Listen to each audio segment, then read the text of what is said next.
So, hello guys, welcome back to my channel. So, it's Thursday evening. College से वापस आने के बाद आज ऑनेस्टली मेरा बिल्कुल भी पढ़ने का मन नहीं था, तो पहले तो मैंने बिस्तर ठीक किया ताकि थोड़ा मूड अच्छा हो जाए। पता नहीं क्यों कुछ दिन से ना एनर्जी थोड़ी स्लो सी चल रही है, और जब पढ़ाई का मूड ना हो तो मेरा दिमाग हर वो काम याद दिलाता है जो पढ़ाई के अलावा दुनिया में एग्जिस्ट करता है। चाहे रूम क्लीन कर लो, डेस्क अरेंज कर लो, वीडियो देख लो, बस 5 मिनट फ़ोन चला लो, और वो 5 मिनट कब आधा घंटा बन जाते हैं पता ही नहीं चलता। लेकिन आज मैंने डिसाइड किया कि मोटिवेशन का वेट नहीं करना, बस डेस्क पर बैठना है और पढ़ना स्टार्ट करना है।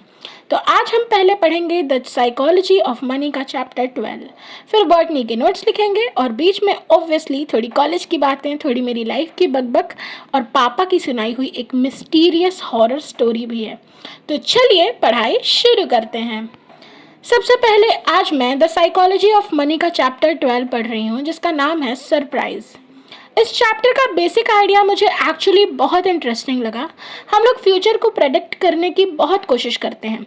स्टॉक मार्केट में क्या होगा, इकोनॉमी कैसी होगी, करियर में क्या होगा, टेक्नोलॉजी कहाँ जाएगी। लेकिन सच ये है कि फ्यूचर में होने वाली सबसे इम्पॉर्टेंट चीज़ों में से बहुत सारी चीज़ें हम पहले से प्रेडिक्ट कर ही नहीं सकते। हम जब हिस्ट्री को देखते हैं ना, तो सब कुछ बहुत ऑब्वियस लगता है। किसी इवेंट के बाद हम बोल देते हैं हाँ ये तो होना ही था, लेकिन उस इवेंट के होने से पहले बहुत कम लोगों को पता होता है कि एक्चुअली क्या होने वाला है।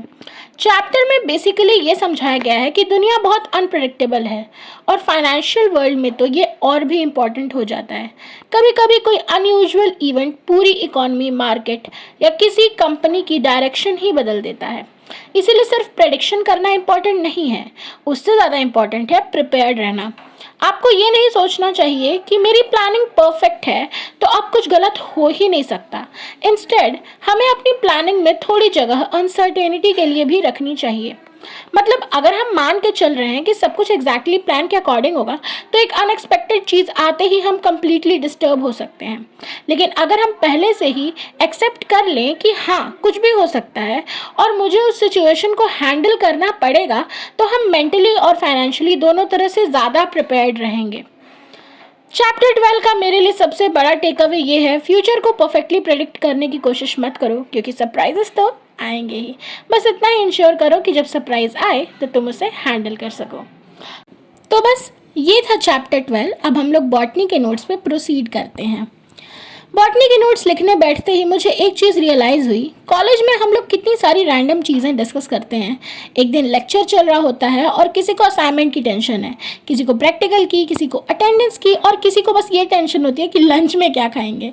हमारे कॉलेज में भी ना एक नॉर्मल डे एक्चुअली नॉर्मल होता ही नहीं है, कुछ ना कुछ होता रहता है।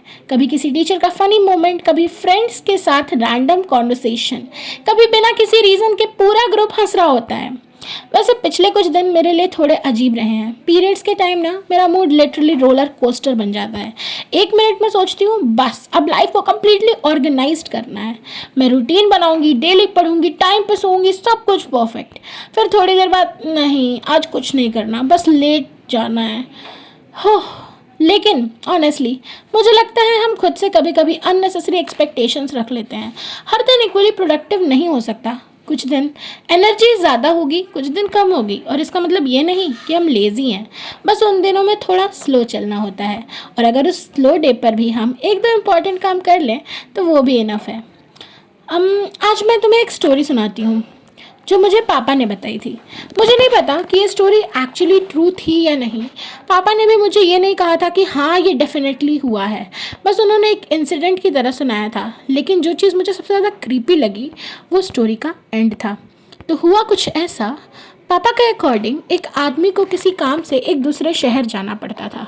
वापस आते वक्त उसे एक पर्टिकुलर रोड से गुजरना पड़ता था। वो रोड दिन में बिल्कुल नॉर्मल थी, लेकिन रात में काफ़ी सुनसान हो जाती थी। रोड के एक साइड पेड़ थे और दूसरे साइड काफ़ी खुला एरिया, बीच में बस एक लंबी सी रोड। एक रात वो आदमी काम से लेट निकला। जब वो उस रोड पर पहुंचा तो रात काफ़ी हो चुकी थी। वो नॉर्मली ड्राइव कर रहा था, तभी उसे रोड के आगे एक छोटी सी रोशनी दिखाई दी। दूर से देखने पर ऐसा लगा जैसे कोई आदमी हाथ में लैंटर्न लेकर खड़ा हो। उसने सोचा शायद कोई ट्रैवलर या टूरिस्ट होगा।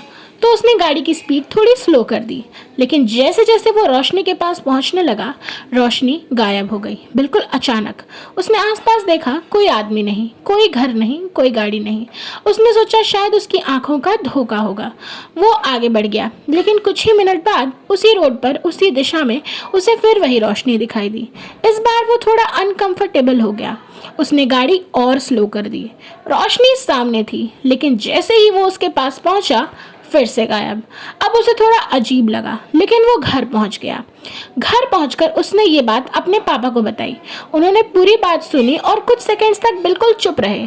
फिर उन्होंने एक सवाल पूछा, तुमने वहाँ गाड़ी तो नहीं रोकी थी? उस आदमी ने कहा, नहीं। तब उसके पापा ने बस इतना कहा, अच्छा हुआ। ऑब्वियसली उसने पूछा, क्यों? तब उसे पता चला कि उस रोड के पास बहुत साल पहले एक पुराना घर हुआ करता था। घर काफ़ी टाइम पहले ही अबैंडन हो चुका था क्योंकि वहाँ आग लगी थी। और वहाँ के लोगों के बीच एक पुरानी सी बात फेमस थी, रात के वक्त कभी कभी उस रोड पर एक रोशनी दिखाई देती थी। लेकिन प्रॉब्लम ये थी कि किसी ने कभी उस रोशनी को लेकर आते हुए किसी इंसान को नहीं देखा था। रोशनी हमेशा दूर से दिखती थी और जब कोई उसके पास पहुँचता वो गायब हो जाती थी। अब ऑब्वियसली उस आदमी ने इस बात को सीरियसली नहीं लिया। उसने सोचा पुरानी गांव की कहानियां होंगी। लेकिन कुछ हफ्तों बाद उसे दोबारा उसी रोड से जाना पड़ा। इस बार उसने डिसाइड किया कि अगर रोशनी दिखी तो वो गाड़ी रोकेगा। रात थी, रोड बिल्कुल खाली, और उस जगह के पास पहुंचा और वही रोशनी, सेम छोटी सी येलो लाइट। उसने गाड़ी रोक दी। थोड़ी देर तक वो बस कार के अंदर बैठा रहा। फिर उसने देखा रोशनी धीरे धीरे मूव कर रही थी, लेकिन वो उसकी तरफ नहीं आ रही थी। वो रोड को क्रॉस करते हुए पेड़ों की तरफ जा रही थी, फिर गायब। इस बार उसने गाड़ी से बाहर निकलने का डिसाइड किया। उसने टॉर्च निकाली और उस डायरेक्शन में देखा, लेकिन वहाँ कुछ भी नहीं था। ना कोई आदमी, ना लैंटर्न, ना कोई घर, बस पेड़। वो वापस कार की तरफ आया, लेकिन कार में बैठने से पहले उसकी नज़र विंडशील्ड पर पड़ी। वहाँ एक छोटा सा कागज़ पड़ा था।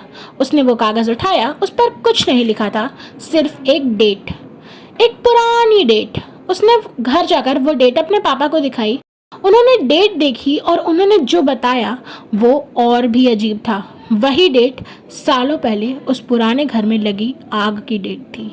अब सबसे बड़ा सवाल, वो कागज़ विंडशील्ड पर आया कहाँ से? वहाँ कोई था? क्या किसी ने मजाक किया, या फिर कोई उस रोशनी के पीछे एक्चुअली कुछ था? पापा ने मुझे इसका आंसर नहीं दिया, बस कहा कुछ चीज़ें एक्सप्लेन हो जाएं तो मिस्ट्री ख़त्म हो जाती है।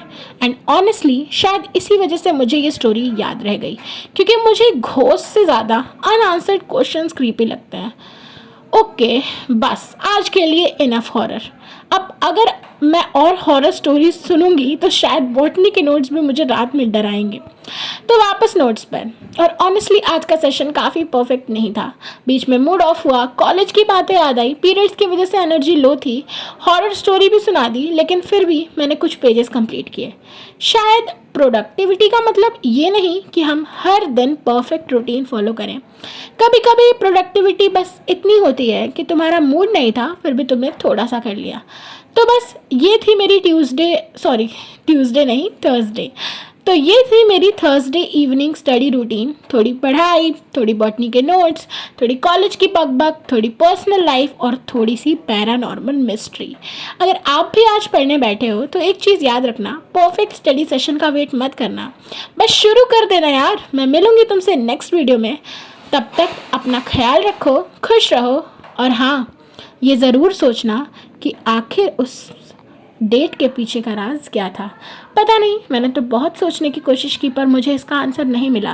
लेकिन अगर आप लोगों को पता होगा कि आखिर वो डेट किसने लिखी, वो रोशनी कहाँ से आ रही थी, और ये सारी चीज़ें क्या इंटरकनेक्टेड हैं, तो मुझे ज़रूर बताना। तब तक के लिए राधे राधे।